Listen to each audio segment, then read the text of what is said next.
the organizer of this seminar, rather the whole idea of organizing seminar in the run-up to the state conference of CPIM at Kerala. And seminar subjects have been planfully articulated to cover almost all aspects facing the people. And definitely, before a political conference, the issues that are being dealt will immensely be beneficial to the comrades who are fighting against the present regime in heightening the consciousness of the people to ensure a much more combative and offensive confrontation. I think that remains the only option given the situation that is coming up gradually in a very critical stage. The subject of the seminar, as I could get, is the overall scenario with particular reference to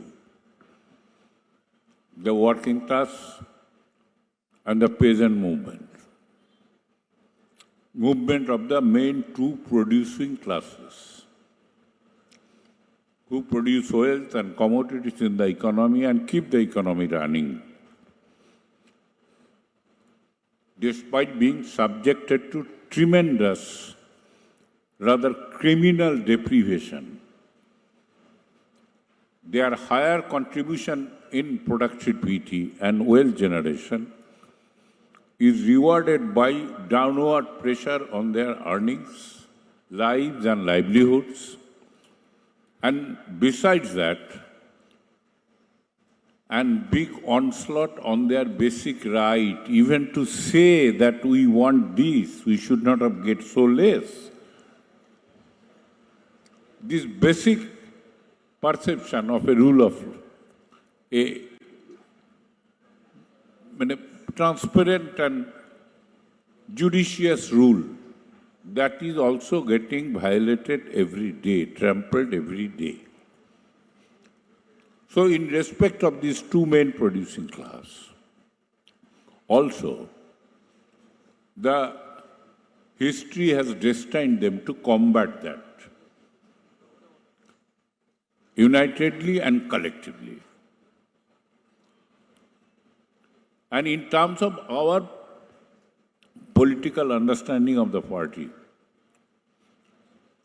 the program we have adopted is also centered around this basic concept of working class peasant joint collective consolidation in the combat of the capitalist brutalities. In that process, we dream to transcend this capitalist system as per our party program. This issue needs to be brought forth because this is happening on the occasion of the 24th Party Congress of the party and the Kerala State Party Conference, which is going to be held.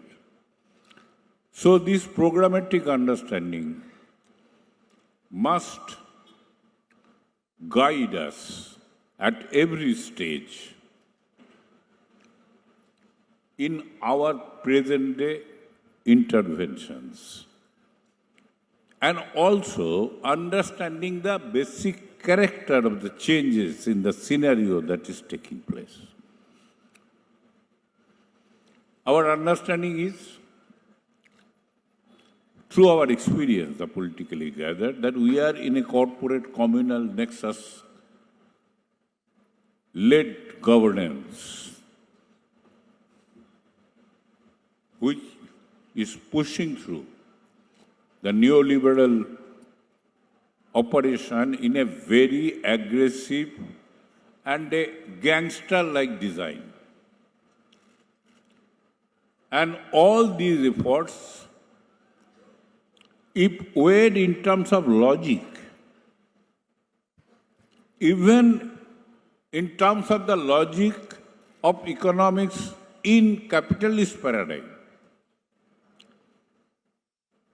that does not subscribe to that logic. They are going beyond aggressively and illogical mode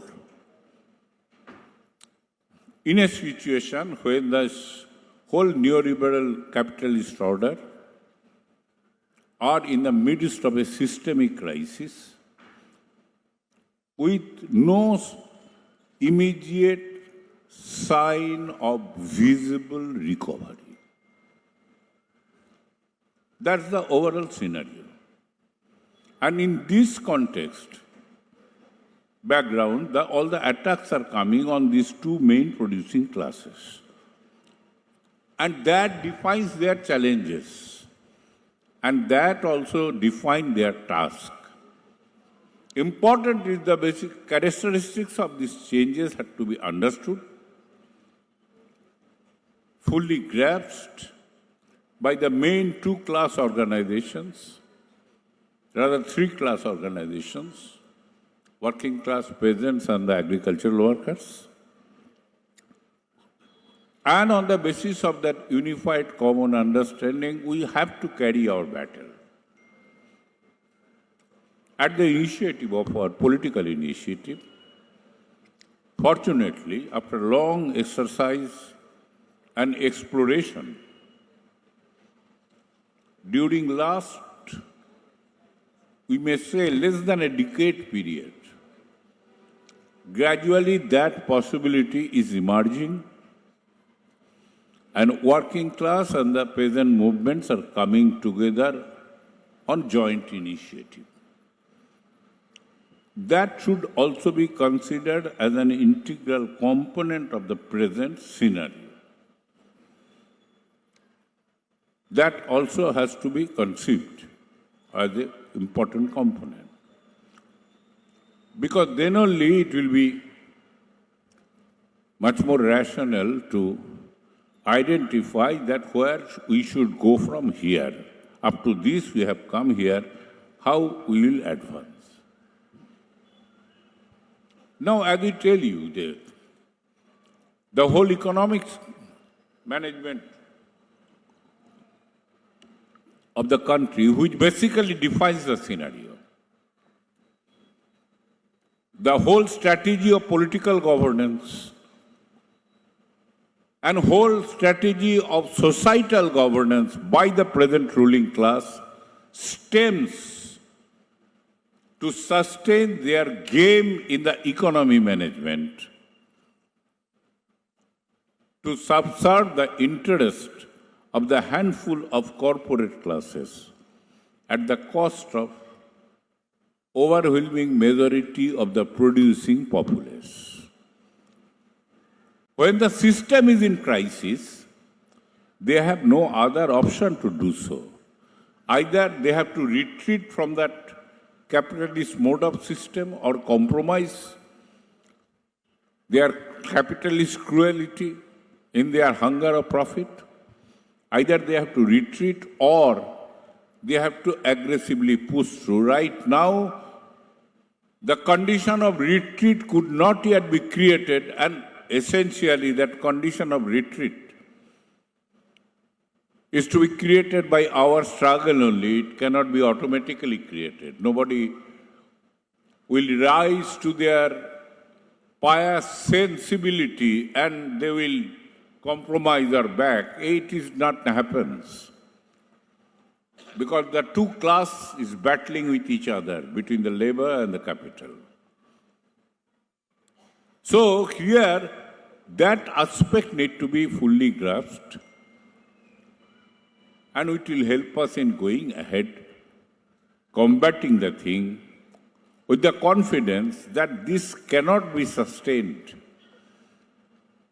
The history of mankind said, such irrationality and illogically cannot be permanently sustained and perpetuated. It will generate other force of combative force, that is the dialectics and dynamics of whole development. we have to consciously act in that direction.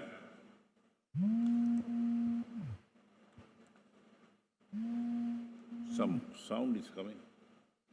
We have to consciously work in that direction with that comprehensive understanding. What is happening?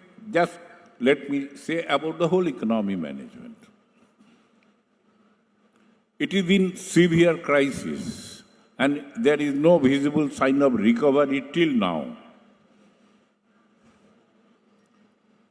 And the whole situation is that if they don't retreat from the position, the inevitable pace that is taking place, that the continuous impoverishment of the consumers, the general people at large, and the squeezing of the market on which capitalists survive, globally, I am telling it in the global context. From this, the national context develops.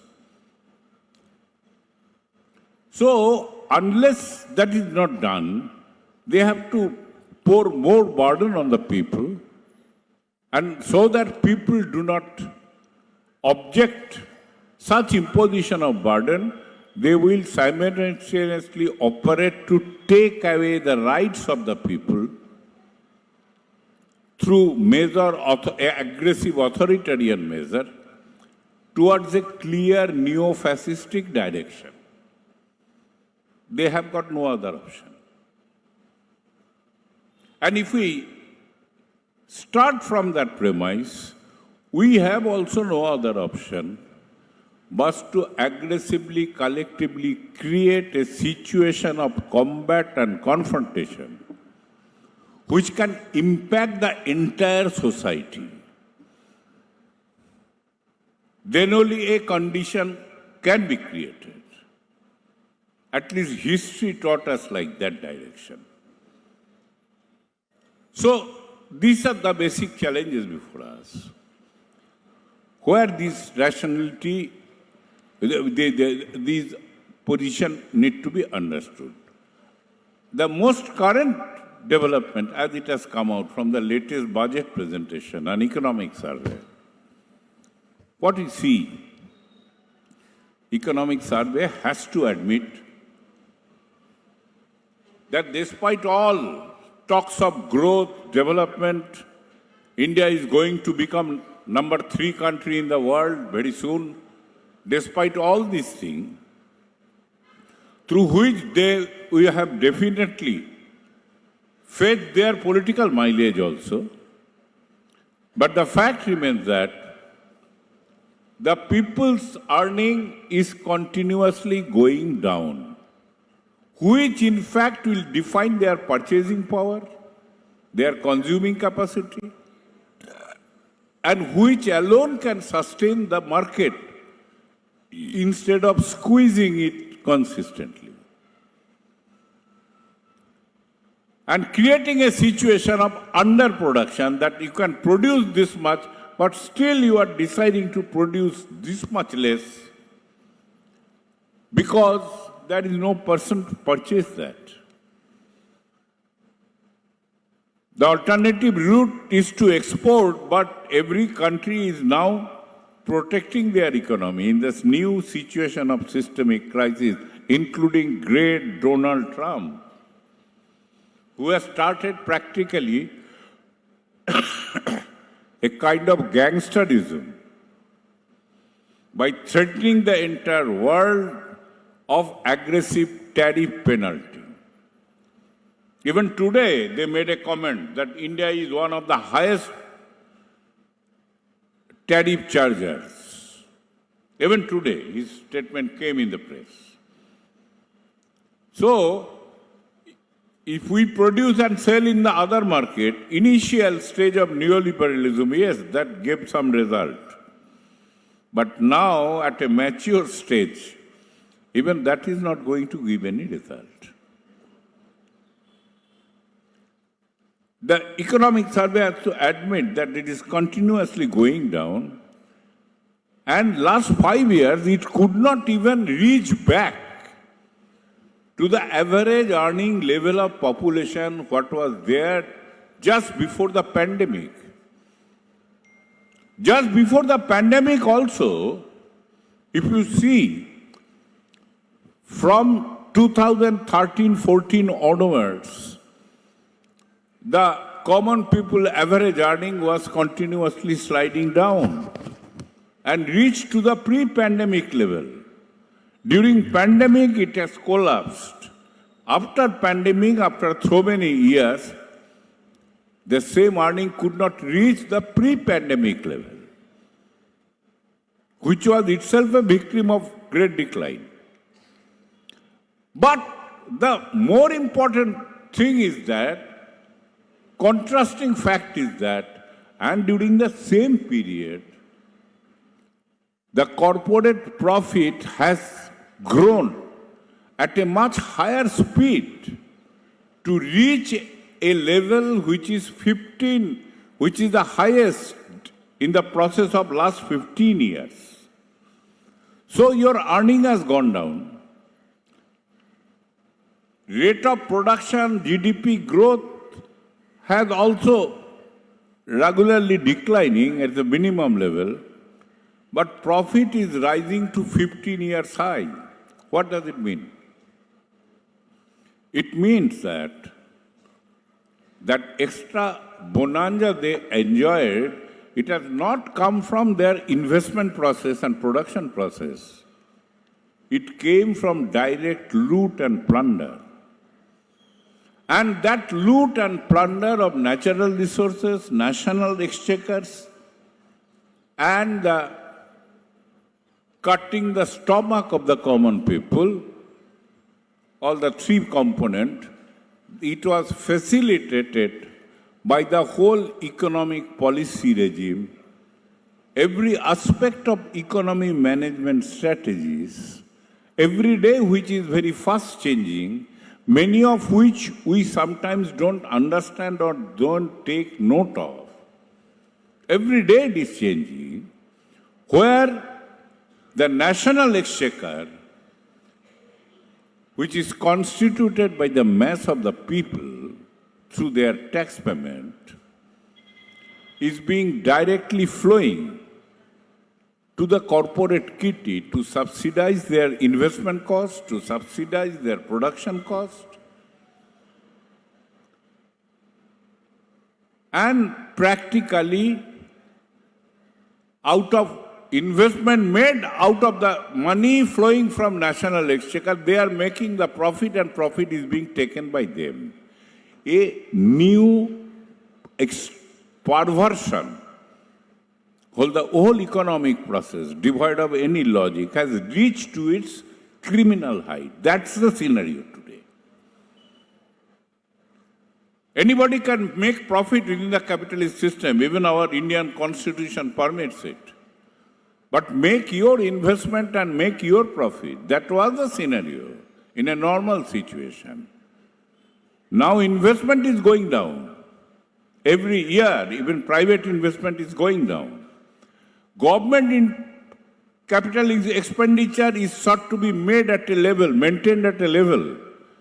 And is behind that exercise, the major beneficiary, the major part of the fund, or major part of the facility created are being passed on to the private corporate, including foreign entities, free of cost, which is made by your money and my money, and for that many innovative projects have been discovered. Your mainstream media has widely propagated, a new vision has been created. National monetization pipeline, production incentive scheme, capex incentive scheme, and latest employment link incentive scheme, all are the medium channel of directly establishing an unseen pipeline between the national exchequer, that is your money, my money, to the directly corporate kitties. The situation has gone to that perverted level. And it was also supplemented by the biggest legislative criminality created by the Indian legislative process, called insolvency bankruptcy court procedure, where defaulter of bank loans are rather freed, given a freedom from being prosecuted. The whole legal process was put in place. And the result is that they told that in order to ensure efficient recovery of the bank loan money, it was put in place. But in reality, last 5 years of its operation shows that it could hardly recover 27% only of the total debt portfolio of the bank, and banks were compelled to forego 73% of their debt portfolio, which has flown to the big corporates. That is the background. The unseen pipeline started from that process, and it has reached to its zenith by different incentive, production incentive, capex incentive scheme, and also the operation of the national monetization pipeline, through which the public fund generated infrastructure are being handed over to the total control of the private corporate sector, who will be allowed to mint money from them without making any investment in that, either investment and even for its paying for its maintenance. This new perversion has been generated, and that is carrying on in order to support that system. The political governance is also being brought, changes are being brought out, new laws are being enacted. If all those are taken together and studied, you will find that all to justify this criminal process in the economic management, the perversion generated in the economic management, all to justify that, and also save the corporates from criminal prosecution. That is how the whole thing is being articulated by the ruling class, this corporate communal nexus in governance, and unfortunately, even those who are not in the camp of that corporate communal nexus, most of the bourgeois parties are keeping surprisingly silent because they have their own limitation. They cannot raise their voice on that. You're noting? So they cannot raise their voice on that.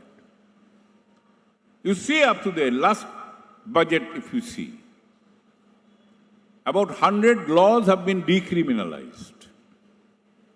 Immediately prior to that, 180 laws were decriminalized. What does it mean? For whom it was decriminalized? They are telling that in order to develop a trust-based regime, that is, law need not be enforced. Implementation of laws or rule of laws will depend on trust, on self-certification, on voluntary initiative. And in order to, okay, fine, carry on. What is the need of decriminalizing? The earlier laws which are having a provision that if you violate certain provisions of the Tea Act, or the Forest Act, or the Drug and Pharmaceutical Act, the Spices Board Act and including number of labor legislations, the punishment was for violation, fine and imprisonment. Now in those laws, the imprisonment provision has been taken out. So it will be only fine. And the amount of fine is so designed that everybody will prefer, those who are violating, will prefer to pay the fine and enjoy the gains from the violation. That kind of a regime is being sought to be created. Latest budget has exposed that in the name of their so-called theory of setting up a trust-based legal governance. Its implication is quite serious, and it is not a separate initiative. It is integral to the criminal perversion being generated in the economy management every day, and many new things are also coming in the picture. Although economic survey has found out that fact, they could not conceal that 15 years high profit and at the same time people's earning was going down, could not make up even what was there before the pandemic. But at the end, economic survey writer played the same his master's voice of the Indian corporates and foreign corporates, prescribing that a completely regulation-free regime is required to promote investment spirit in the society. Their findings and prescription does not match each other, and that is another perversion of the bloody professional integrity of those who have written those surveys. In the intellectual circle also, this perversion in the economy management is getting reflected through this kind of professional severe lack of professional integrity. So, this is the overall situation which is defining the challenge. Let me tell you, our Comrade Biju is there, he will talk about the agricultural situation. But say Agricultural Marketing and Trading Act, I think latest enacted, even that has had provision to legitimize violation of the big corporates and big landlords of that law. They legitimize the violation by decriminalizing it. And the beneficiary is the big intermediary traders, not the producers. Not the producers. In the matter of pricing and quality, the discipline that need to be followed according to that act, that can be violated with no provision of criminal prosecution. And who is benefiting? Not the producer, because producers are not getting the gains of the price manipulation or the quality manipulation. It is the intermediary segment who are basically the corporate business, who are basically the corporate agro business. To benefit them, they have kept that kind of a provision. That is the overall scenario that is being sought to be created. And along with that, the criminalization was imposed on the common people even for any of their collective assertion, any protest, any action. In the Bharatiya Nyaya Sanhita, that is another criminal exercise, they very loudly campaigned, changing the British regime laws, bringing in new laws. But it was made much more anti-people, more authoritarian in character. And its section 111 talks about the organized crime and kept its provision is so liberal and vague that any public action, actually that clause was taken from the UAPA, Unlawful Act Prevention Act, which was passed by the Parliament almost unanimously,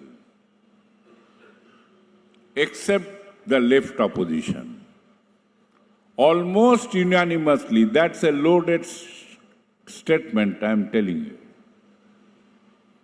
Irrespective of they are in NDA or not in NDA, everybody kept bloody mum inside the legislative forum, except left had raised their voice. Comrade Sitaram is no more here. He was one of the speakers in the Lok Sabha against this. So, comrade, this whole exercise is aimed at changing the whole character of the legal and administrative governance, aimed at legitimizing the violation of law by the corporate class and criminalizing the action of the people, collective action of the people against on their life and livelihood issue. This is the new pattern that has been trying to put in place. And that exactly defines the present scenario, that the government is aggressively coming with a neo-fascist characteristics.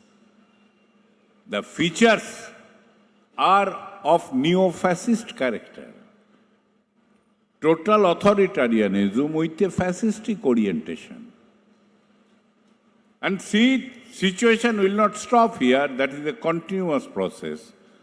This process, the dynamics of that process, has to be understood by the producing classes and their movement in the society, and accordingly they have to strategize their response to that, how to combat. And combat remains not to convince, because perverted people cannot be convinced, only to combat, defy and resist. In that height, our struggle has to be taken. That is a direction of the present scenario. And out of that, so far as the working class movement is concerned, which you note is in tune of the same thing. They passed labor code in 2020, could not implement it so long, notify it so long. Although many of the states tried to implement it piecemeal about the working hours, about the night shift of the working women, and so on and so forth, many other provisions. And that was also people resisted, raised their voice, and in many states, at least in 3-4 states, they could resist that process by physical struggle, by telling them you cannot do it. They could compel in Karnataka, they could compel in Tamil Nadu, they could compel in some other states. In some states they could not, because our movement is not that strong. That is there, but still the overall the labor codes could not be notified. Now, after coming back to power for the third term, they are determined to notify it, and accordingly all the state governments have been directed to harmonize their rules, because labor is a concurrent subject, in that direction. By 27th of March, so far as our information is concerned, by April they are going to notify it. And with that, you just count upon what they have initiative already taken to criminalize the action, collective action of the workers. If any collective action was there, collective protest, mobilization, not to speak of only strike, that police pounced on it on the basis of FIR filed by the administration as an organized crime under section 111 of Bharatiya Nyaya Sanhita and tried to put the people on jail. The first ever case that has happened is the CI2 leader of Firozabad, UP, Comrade Bhuri Singh. He went to Assistant Labour Commissioner with a delegation demanding violation of the minimum wage laws by the glass and bangle worker. There is a concentration of glass and bangle factory in Firozabad. The ALC directly filed an FIR. Never it has happened earlier. The ALC himself, not the employer even, ALC, directly filed an FIR against him in the police station. Police arrested him. He was denied bail for long 22 days. After that, he somehow got bail and came out. 22 days he was in custody, and case is still going on. Many of the drugs and pharmaceutical companies, very recently FMRI National Conference has taken place. The comrades reported in many drug companies, the union has gone to submit their memorandum to management.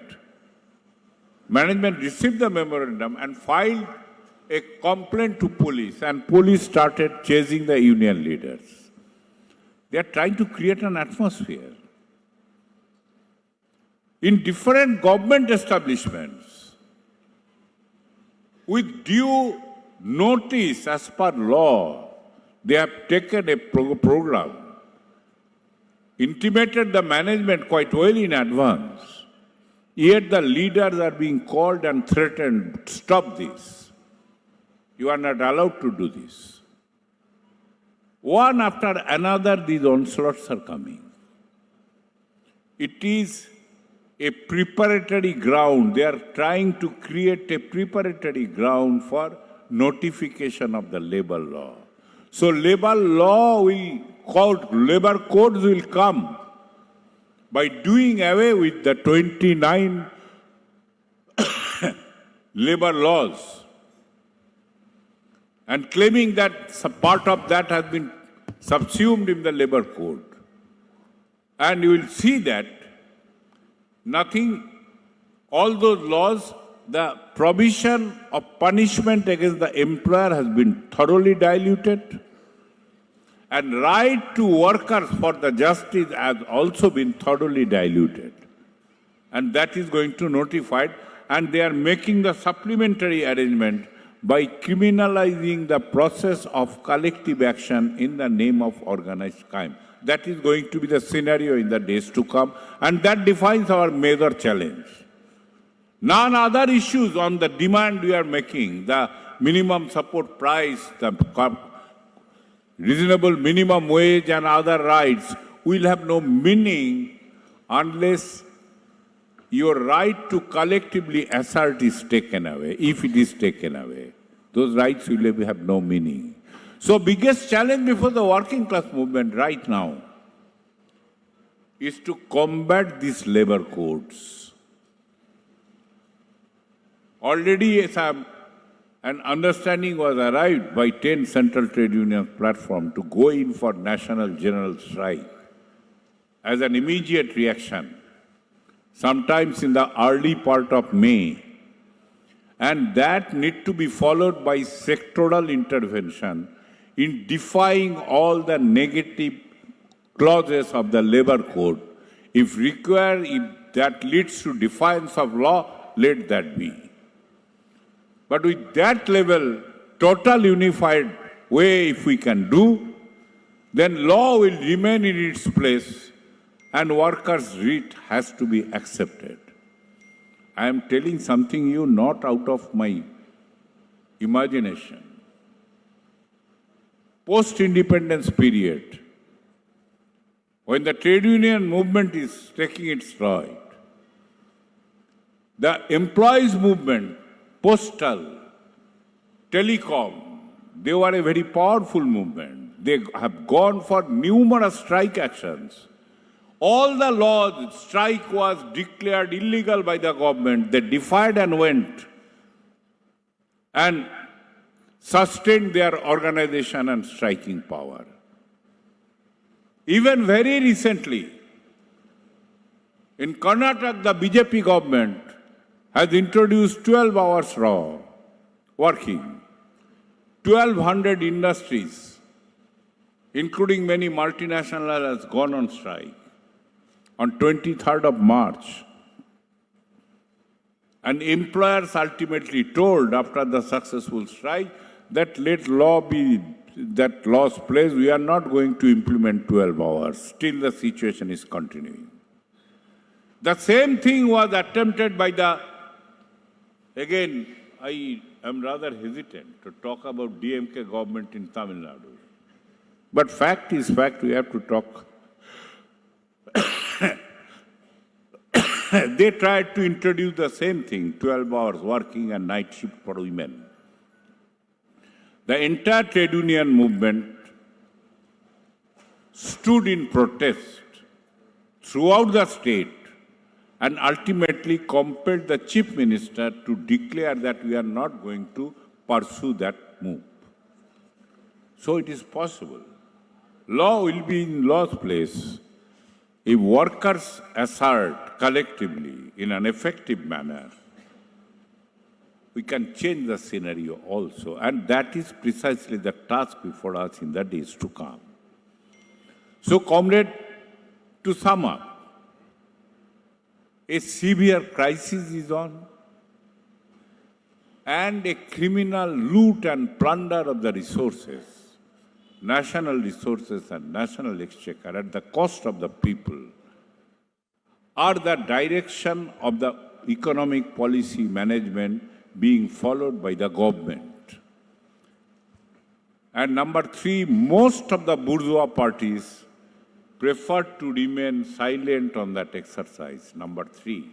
And that gives us the biggest challenge for the movement of the producing class, the working people, workers and peasants and agricultural workers. This three-prong. Even opposition will not raise their voice against that.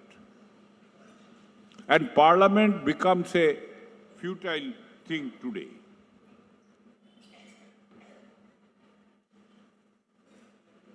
Parliament has become a futile thing today where nothing is being discussed.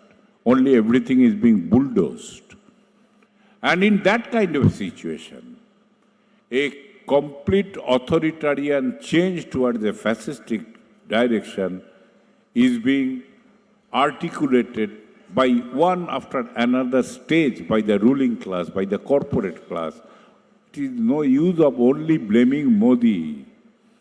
Modi is a pawn in their hand. It is the corporate capitalist class in league with the communal forces are operating and dictating the terms.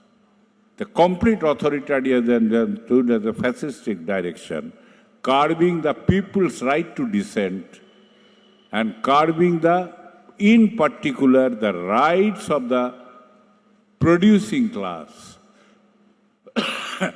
to complete marginalization, aiming at a trade union-free workplace. And in that background, our fight is to combat, defy and resist. Then only we will be able to save whatever democratic structure is prevalent in the society. And that is crucially important if we are to maintain continuity of our organized assertion, and that only can save the country from this disastrous journey towards neo-fascism. We have to halt them at any cost. And a class-oriented movement of the producing class, led by the dream of finally transcending and defeating the capitalist system, given by that ideology, has no other option to prepare their collective strength, consolidate that consolidation, workers centering around the worker peasant united initiative on every aspect. We could create a general structure for that. Your participation at state level, at lower level, carrying these understanding to the mass of the people can only carry that initiative to success. And precisely that's the challenge before the working class, and I believe the agricultural workers and peasant movements as well. We have to fight authoritarianism in the economy management and its reflection in the political governance and its poisonous impact on the societal governance through cultivating the poisons of division in the name of religion, caste and other things. So many times the caste census is being talked about, not even a single time. The minimum wage has been talked about. MSP guarantee has not been talked about, which government was committed. That is a scenario. So if that forum do not say, outside you have to create that temperature, to put our hand on their neck to make them say in that labor, even those who are in the opposition. That's the only way. No gentle language and convincing can make them move. We have to create that compulsion. I remember, after 5 months after the historic peasant struggle of 2020, after 5 months, the so-called political leaders of the bourgeois family, they started coming and taken photograph on the tractor as if they are a part of the movement. We have to fight all this kind of hypocrisy by our own strength. That's the way, and that's the way to meet the challenge. Preview.